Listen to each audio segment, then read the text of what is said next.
The auction was over. The loud crowd had left, their shouts and laughter still echoing in the air. Cages stood empty, swinging gently in the wind. Each cage had once held an alien slave, scared and silent. Now only one cage remained. Inside it sat a small alien girl, curled up in the corner. Her skin was pale blue, her clothes torn and dirty. Her eyes, large and glowing, stared at the ground, not moving, not blinking. She didn't cry anymore. She had run out of tears long ago. The guards walked by her cage, ignoring her. She's still here, one asked, spitting on the floor. Yeah, the other guard grunted. No one wanted her, too weak. The first one said, she won't survive another week anyway. Let's just throw her with the trash. The second replied, unlocking the cage. The girl flinched as they reached for her. Her small hands gripped the bars. But she had no strength left. The guard grabbed her arm roughly. She didn't fight. She had stopped fighting long ago. Just then, a voice came from the shadows, quiet but clear. I'll take her. The guards froze. They looked around, confused. A man stepped out from the darkness. He was tall, with short dark hair. Wearing a long brown coat, his face was calm. But his eyes were sharp. He looked directly at the girl, not at the guards. What did you say? One of the guards asked, surprised. I'll take her. The man repeated, his voice steady. The guards exchanged a glance. Human? This is a restricted zone, one said. Else, you're not allowed to buy from here? The man didn't move. I'm not asking, he said. I'm taking her. The second guard laughed. She's not worth anything. You know, he said, she's broken. The man stepped closer, slowly pulling out a small card. Here, he said, official adoption. Pass, signed by the Union Council. The guards stared at the card, confused. How did you even get this? One asked, taking it carefully. I have my ways, the man replied. Looking back at the girl stared at him with wide eyes. She had never seen a human before, not this close. She didn't know if he was good or bad, but something inside her whispered, maybe, just maybe. This time is different. The guards gave a shrug. She's yours now, one said. Tossing a small metal key to the man. Good luck with that one, the other guard muttered, walking away. The man opened the cage slowly. He didn't rush. He kneeled in front of her, keeping his voice low and soft. My name is Daniel, he said. I'm here to take you away from this place. The girl didn't respond. She didn't move. Daniel reached into his pocket and took out a protein bar. He unwrapped it and placed it gently on the cage floor. Then he stepped back. The girl stared at the food, then at him. Her hands trembled as she reached out, grabbing the bar and pulling it close. She ate it fast, like someone who hadn't tasted food in days. Daniel watched without speaking. After a while, he held out his hand. She looked at it, unsure. Slowly, very slowly. She placed her hand in his. It was cold and shaking. Daniel wrapped his fingers around hers. Gently, let's go, he said. They walked together into the shadows. Away from the noise, away from the cages. The girl didn't know where he was taking her. She didn't know if she could trust him, but one thing was clear, for the first time. In a long time, she wasn't being dragged. She was walking, and someone was walking beside her. Someone who didn't call her broken, someone who didn't call her trash. Her heart beat faster, confused but curious. Could this really be freedom? Or was it just another cage shaped differently? Only time would tell. But as the cold wind blew across the dark sky, the girl looked up at Daniel. And for the first time in many years, she felt something small and strange. Hope. The girl sat on a small bed inside the ship. The engine hummed softly beneath her. A warm sound that reminded her of nothing she had ever known. Daniel sat in the pilot's chair, quietly setting the course. He didn't look at her, and she didn't say a word. She sat still, holding the blanket he gave her, gripping it like a shield. Her eyes moved slowly around the room, watching the lights, the walls, the buttons blinking on the control panel. Everything was strange. Everything was quiet. And that made her nervous. On the auction ship, silence meant danger. Silence came before pain. Daniel stood and walked toward her, holding a cup. "It's just water," he said gently, offering it to her. She didn't take it. He placed the cup beside the bed and stepped back. "No one will hurt you here," said, his voice calm. She looked at him for a moment, then at the cup. Slowly, she picked it up and drank. Her hands still shaking, Daniel sat on the floor across from her, not too close, not too far. He watched her carefully, but without pressure. "What's your name?" he asked softly. She didn't speak, just stared at him. "That's all right," he said. "You can tell me when you're ready."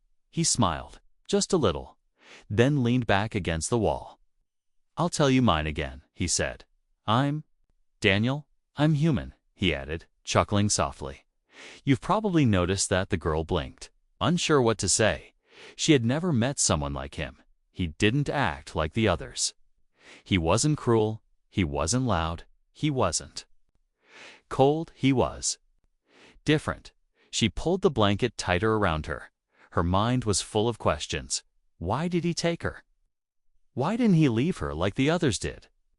She wasn't useful. She wasn't pretty. She wasn't strong. She was just the last cage. Daniel stood again and pointed to a door. "There's a washroom in there," he said. "Towels, soap, a clean robe. I'll stay out here," he promised. "No tricks." She didn't move. "Take your time," he added, walking away and sitting back in the pilot's chair. She watched him for a long time before standing slowly. She walked to the door, paused, then stepped inside. For the first time, warm water touched her skin. She didn't cry, not yet, but the warmth felt strange to kind, too gentle. She came out an hour later wearing the robe, her hair damp, her face clean. Daniel looked up and smiled again. "Better?" he asked. She gave a tiny nod, then sat down quietly. They traveled through space, heading toward a distant station. For now, Daniel said, they needed to avoid the auctioneer's trackers. She didn't know what that meant, but she nodded anyway.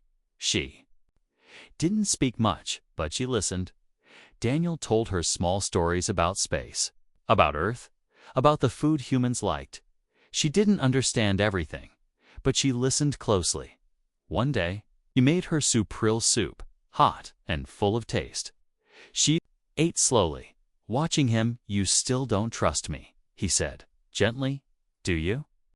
She looked down and whispered for the first time, "Why me?" Daniel looked surprised, then serious.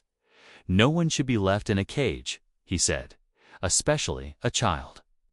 "I'm not a child," she whispered. "You are to me," he said, kindly, "but I won't treat you like one if you don't want that."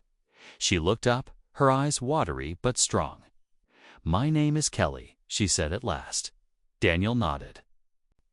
"That's a beautiful name." Kelly turned her face away, hiding her feelings. She didn't want to trust him, but a small part of her already did. That night, Kelly couldn't sleep. She walked into the control room and saw Daniel awake, staring at a screen. "What are you doing?"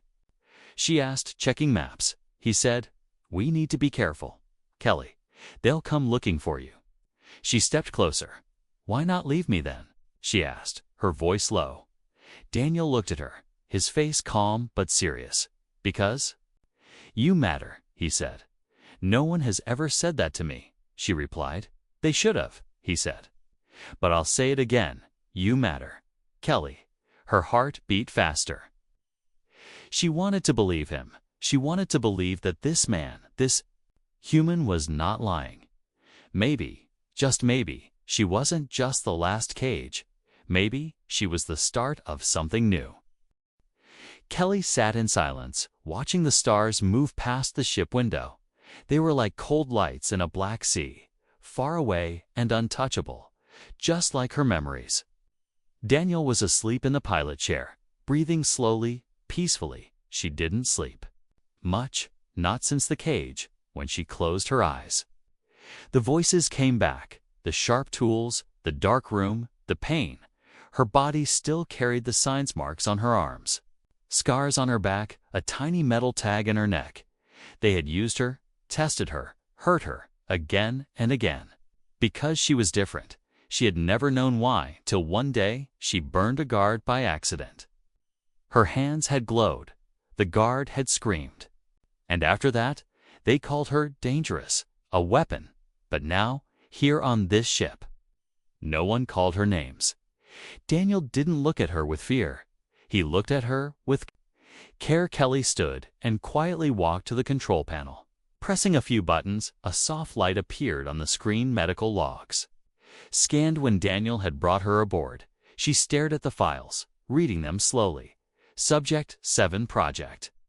Abandoned due to instability, extreme energy reaction, should be contained, not sold.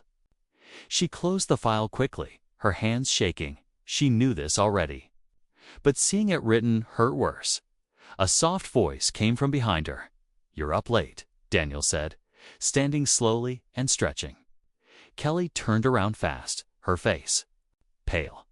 "I didn't mean to," she said. Backing away, Daniel raised his hands calmly. "It's all right," he said. "You can look at anything. This is your ship too." Kelly hesitated, then looked down. "Why do you trust me?" she asked. Daniel walked closer, pulling a blanket from the seat and setting it on her shoulders. "Because I know what it feels like to be used," he said. "Not like you, but still. I've been lied to, left behind." She looked up at him, surprised by humans. He nodded. "Some of them, but you're not like them," she whispered. Daniel smiled a little. "Neither are you." He sat beside her and looked at the stars. "You want to tell me what they did to you?" he asked gently. Kelly took a deep breath, her voice thin and cold. "They took me when I was 5, she said, "from my home. My parents tried to fight, but..." Her voice broke. Daniel said nothing, just listened. "They put me in a room," she continued, "bright lights, cold tables. Every day they tested me. They put needles in my skin, ran wires through my body, made me hurt things just to see what I could do." Daniel's fists clenched, but he stayed calm. "I didn't want to hurt anyone," she said quickly. "I didn't know how to stop it. They said I was broken, so they put me in a cage, waiting for someone to buy me or destroy me." She touched her neck, feeling the metal tag beneath her skin. "I'm not normal," she whispered. Daniel shook his head. "You're not broken," he said. "You're alive. That alone makes you more than what they said." Kelly looked at him, unsure whether to believe his words. Daniel stood up and opened a drawer, pulling out a small device. "This scans for implants," he said. "Do you want me to check yours?" Kelly nodded slowly. He moved the scanner near her neck, and it beeped. "Looks like it's just a tracker," he said. "But I can remove it. Will it hurt?" she asked softly. "A little," he said. "But after that, they won't be able to find you." Kelly nodded again, eyes full of fear but also a little courage. Daniel carefully worked with steady hands, removing the tiny chip from beneath her skin. She winced but didn't cry when it was done. He placed the chip in a metal case and crushed it. Kelly watched it spark and break apart. It was gone, for the first time in years. She wasn't being tracked. She wasn't owned. She was free. Kelly stepped back and touched her neck, feeling nothing but skin. "I didn't think freedom would feel this strange," she whispered. Daniel smiled gently. "It always does." At first, he said. They sat in silence again. This time, not empty, but full of understanding, full of quiet healing. Kelly looked at the stars again. Maybe they weren't so far away anymore. Maybe, with someone like Daniel beside her, she could finally reach them. The stars outside were calm, but danger. Was getting closer. Kelly felt it before Daniel even said a word. Something in her chest, a quiet warning, like cold fingers on her spine. Daniel was checking the ship's scanners when the alarm blinked red. He leaned forward, eyes narrowing. "We've got company," he muttered. Kelly stood behind him, her hands gripping the seat. "Who is it?" she asked quietly. Daniel didn't answer right away. He tapped the screen. Zooming in on the small red dots closing in fast. "3 ships," he said. "No identification." "But I know that pattern. Auction hunters," Kelly whispered. Her voice shaking. "They're here for me." Daniel nodded once. Yes, he stood and moved fast. Pulling switches and locking controls.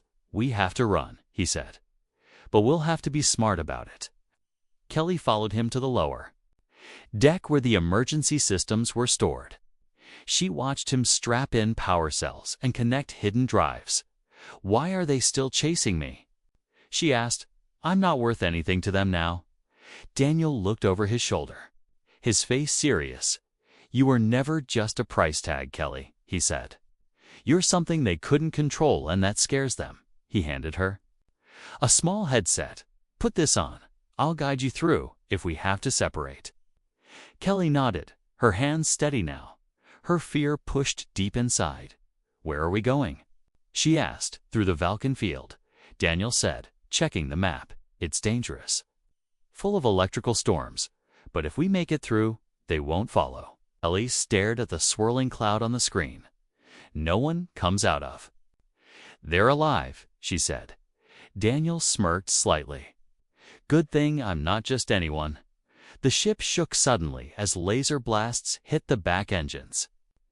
Kelly stumbled, but Daniel caught her. "Hold tight," he said, rushing back to the cockpit. She followed him and saw the enemy ships behind them, glowing red with sharp silver wings. Like predators, fast and hungry. Daniel pushed the engines harder, and the ship roared forward. They raced into the black sky. Weaving through small meteor clouds and debris, Kelly's breath came fast. Her fingers gripping the side of the chair. She saw the Vulcan field ahead, a massive storm of lightning and gas spinning like a monster in space. "We'll die in there," she whispered. Daniel looked at her, calm but firm. "Do you trust me?" he asked. Kelly didn't speak, but she nodded. He turned the ship directly toward the storm behind them. The enemy ships fired again. One blast hit the wing, sending sparks across the dashboard. Warning lights screamed, but Daniel didn't stop. They entered the Vulcan field, and everything turned wild. Lightning cracked outside the windows. The ship shook like it would break apart. Systems blinked on and off. Gravity shifted, and the stars vanished into clouds of glowing dust. Daniel fought with the controls, sweating, focused. Kelly tried to help, reading numbers, pressing buttons as he shouted instructions. "Redirect power to shields, hold the stabilizer, reroute the fuel lines." Kelly worked fast, her hands moving by instinct, her mind sharper than before. The ship dodged between lightning strikes, dived under a broken asteroid, and spun through electric winds. One enemy ship followed, but the other 2 stayed back. "Afraid they're not crazy enough to follow," Daniel said, "but one is." The chasing ship fired a direct shot. Kelly raised her hand without thinking.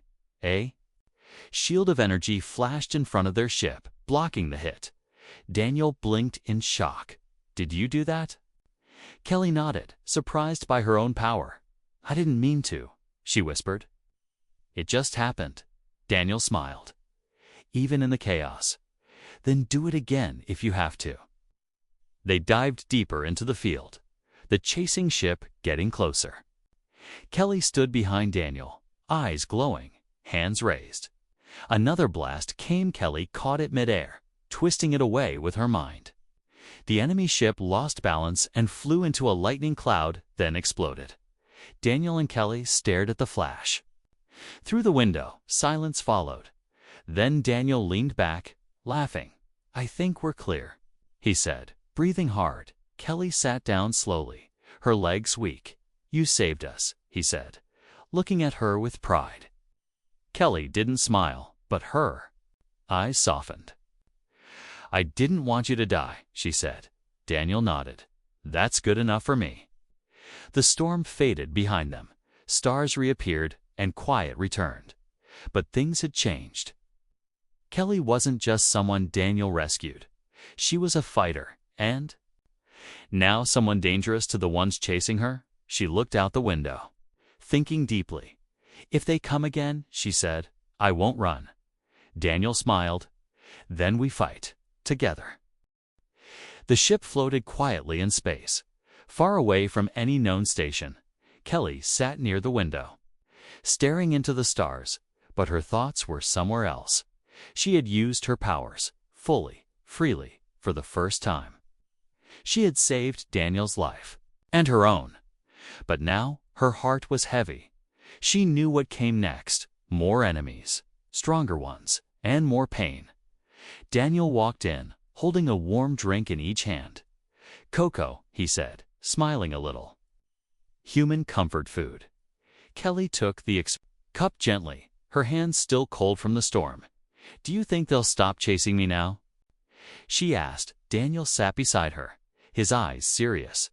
"No," he said, "but they'll be more careful." Kelly nodded slowly. "Then we strike first," she whispered. Daniel raised an eyebrow. "You want to attack them?" T asked, surprised. "I want to know who created the lab," Kelly said, her voice firm. "I want to face them." Daniel looked at her for a moment, then nodded. "There's a secret facility," he said, "one of their main labs hidden on a moon near the Iron Belt. If we can reach it, maybe we can find answers." Kelly's eyes narrowed. "Then take me there." They prepared the ship for deep travel, loading supplies and checking every system. Kelly trained daily, learning to control her energy better. Daniel helped her, teaching focus and calmness.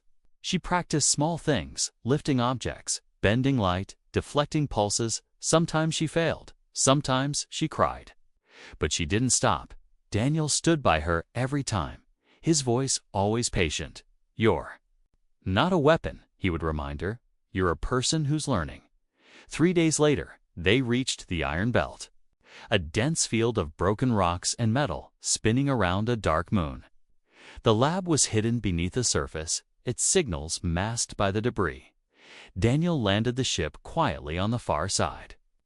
They wore stealth suits and moved on foot through the cold tunnels. Kelly felt the walls around her, cold and full of memory. She had never been to this place, but it felt like every other lab. Pain smelled the same everywhere. They found a hallway filled with storage units and files. Daniel hacked into a panel and pulled up old reports. Kelly stood behind him, reading the names, experiments, failed tests, and numbers. "Subject 7, she whispered, seeing her own code, transferred from main facility after reaction event. Notes: emotional trauma severe, power still unstable." Hands shook as she scrolled further. A new report appeared dated only a week ago. Target 7 was seen escaping with a human male. Directive: retrieve or terminate before emotional bonding reaches full level. Kelly stepped back, breathing hard. "They want to kill me," she said, "because I care." Daniel stood beside her, looking angry. "They don't understand what care means," he said. "They only understand control." A sound echoed down the hall, footsteps, fast, heavy. "Getting closer, they know we're here," Daniel whispered. Pulling out a stun blaster, Kelly turned to face the shadows, her eyes starting to glow. 3 guards appeared, armed and armored. Target located. One said, "Engage." They fired at once. But Kelly raised her hands. A wave of light burst from her fingers, freezing the shots mid-air. Daniel moved fast, stunning one guard with precision. Kelly twisted the hallway's gravity, slamming the second guard into the wall. The third ran, shouting into his comm, "They've breached Sector 3, activate the lockdown." Red lights flashed, doors slammed shut. Alarms screamed. Kelly and Daniel ran deeper into the lab, searching for the core room. They found it large, round, and full of tanks. Inside the tanks were other alien children, like Kelly, sleeping or unconscious. Her breath caught in her throat. "They're still making more," she whispered. Daniel rushed to the control panel, trying to disable the system. Kelly moved to the tanks. Placing her hands on the glass, "They're just like me," she said, voice cracking. "They're scared, trapped." Daniel looked at her, then set them free. Kelly focused her energy, not on destruction, but healing. Light spread from her palms into the machines, cutting power lines gently, opening tanks slowly. One by one, the children were released. Falling gently into Daniel's arms, Kelly helped them up, whispering comfort. "You're not alone now," she told them suddenly.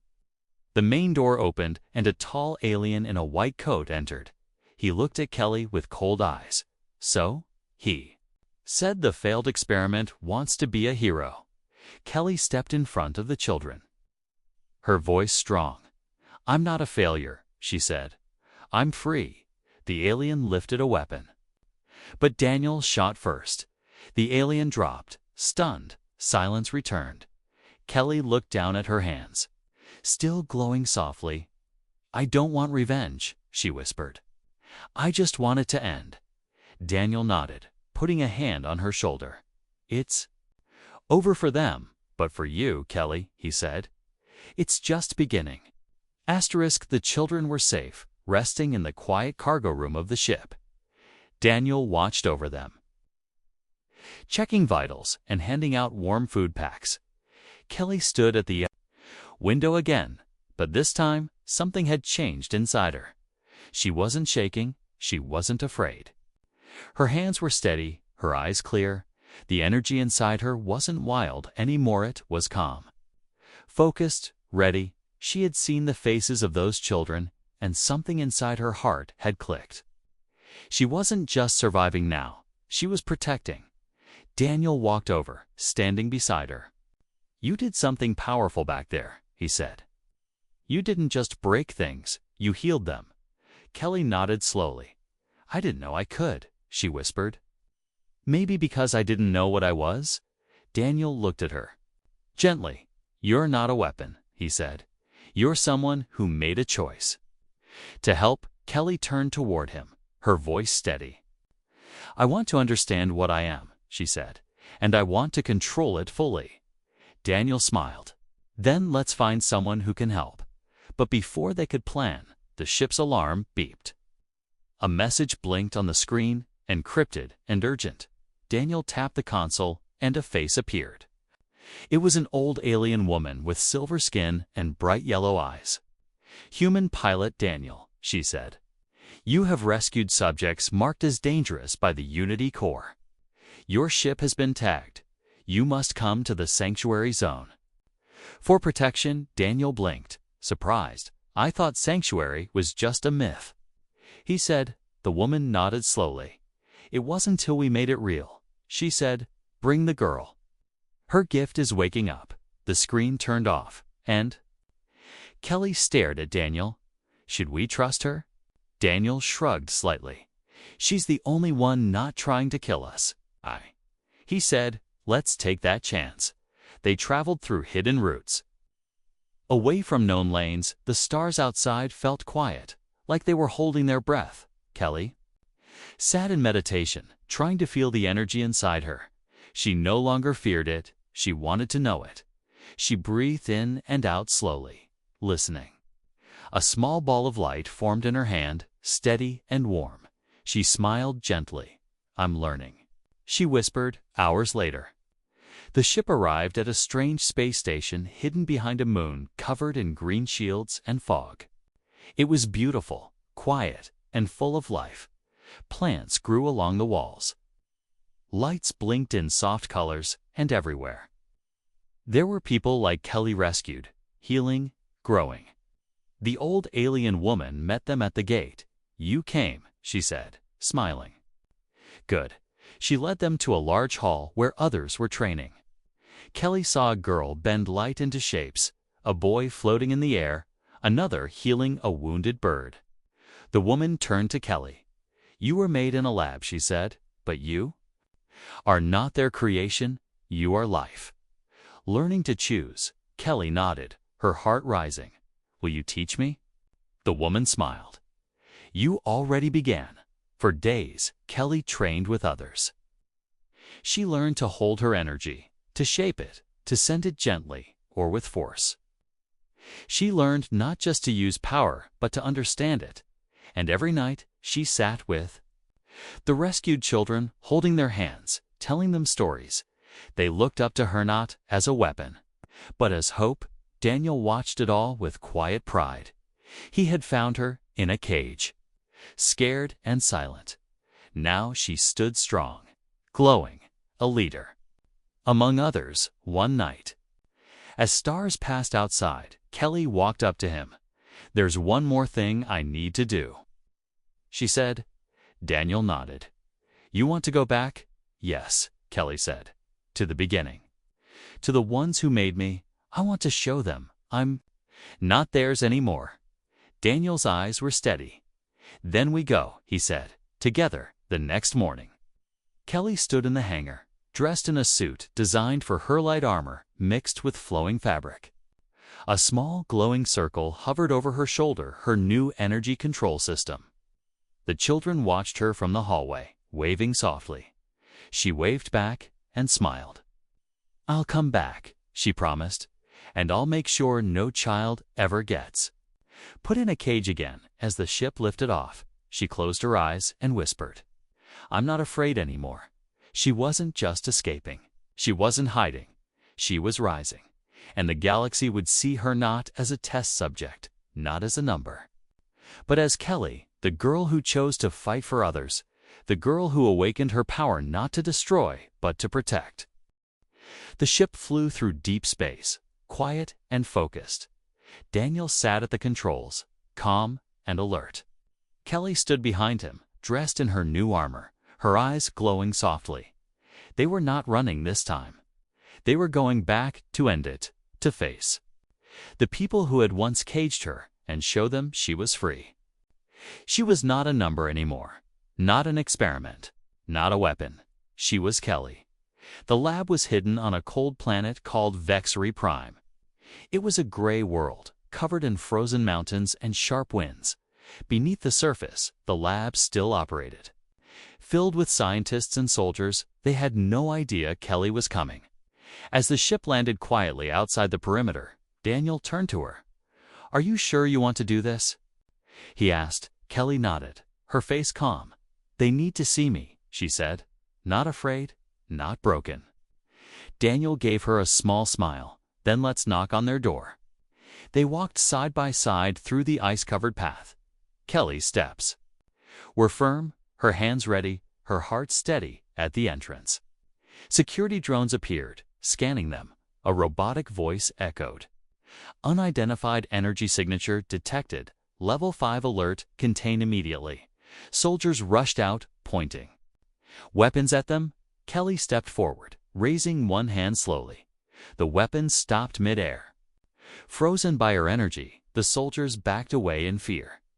"Tell your director," she said, her voice clear. Kelly has returned.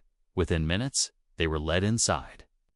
Down long halls that smelled like cold metal and old secrets. Kelly's eyes didn't flinch. She had walked halls like these before, in pain, in silence, in fear. Now she walked as a storm, calm on the surface, but powerful within. They were brought to a high-level chamber where a tall alien in a dark suit stood waiting. The same one who had signed her test files years ago. He looked older now, but his eyes were still sharp and cold. "So," he said slowly, "the failed project still lives." Daniel stepped forward, angry. But Kelly raised a hand to stop him. "I'm not here to destroy you," she said. "I'm here to end it." The alien tilted his head. "You think you can scare us with a few tricks?" he said. "You are still ours." Kelly closed her eyes for a moment. When she opened them, light burst around her body like a soft flame. Not wild, not angry, just strong and true. "I was never yours," she said. "You just tried to claim me. You used my pain. You took my voice, but you never had my soul." The room trembled slightly, energy humming through the walls. "You kept me in a cage," she continued, "but I learned to fly." Daniel stood beside her, proud and silent. "And now," Kelly said, "I'm setting them all free." She lifted both hands, and light rushed through the floor, passing through walls, down into lower levels. Every locked room, every hidden cellar panned, dozens of beings stepped out, children, teens, even older test subjects. Their chips fell off, their bonds broken. In the chamber, the alien scientist stepped back, stunned. "What have you done?" he shouted. "I've ended your control," Kelly said. "This place will not hurt anyone again." She turned to leave, but paused. "You can try to rebuild," she said, "but I'll be watching." Daniel tapped a small device and uploaded every lab file to the Galactic Council. Within minutes, warnings were spreading across star systems. The lab's crimes could no longer hide. Kelly and Daniel returned to the ship with the freed subjects. The children looked at her like she was light itself. She helped them settle in, wrapping blankets, sharing soft words. "I know how it feels," she whispered to one girl, "but you're safe now." Daniel flew them back toward the sanctuary zone. No one chased them this time. No one dared. Kelly sat beside him, her hand glowing faintly, resting on the control panel. "I didn't want revenge," she said quietly. "I just wanted it to stop." Daniel nodded, "And now it has." When they arrived, the sanctuary welcomed them with open arms. The children were taken in, given care and comfort. Kelly stayed with them, guiding, teaching, healing. She was not a hero by name, but by action. She didn't want statues or songs. She wanted peace. One evening, Daniel sat beside her by a garden wall, stars glowing above. "You've come far," he said. Kelly looked up at the sky, smiling gently. "I still have far to go," she said, "but now I won't be going alone." She stood and walked toward the children playing under the stars. Daniel watched her go, proud, silent, full of respect. The girl who once lived in a cage now walked in freedom, and she gave that same gift to others, not by fighting with anger, but by standing with love. She was once forgotten, once unwanted, once feared, but now she was remembered. Trusted and followed, she was Kelly, and her light would never be caged again.